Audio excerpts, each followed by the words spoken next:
People are constantly talking about how all these self-driving cars, Tesla, full self-driving, autopilot and stuff, makes all these mistakes and can cause accidents, but they don't talk about if actual accidents that were caused by it.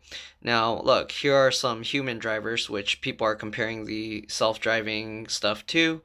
Look, there's one, two, three, four, five cars piled up there. All right, let me show you from the side view now.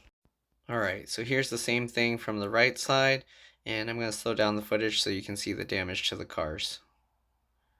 You can see that one got really badly bent, the red one, bumpers falling off. Alright, white one, the red one smashed into it, and that white one smashed into that red one. And I don't know if the one that's in the front just caused the whole thing by hitting the brakes hard or what, because I don't see damage to that, but yeah, you see, those are all human-driven cars. They don't have self-driving or anything like that. And the fact that five of them are there, if that means they were either following too close, not paying attention, going way too fast, going suddenly stopping.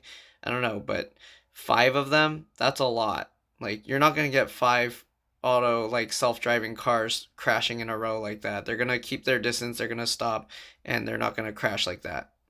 So tell me, what's better, humans or self-driving?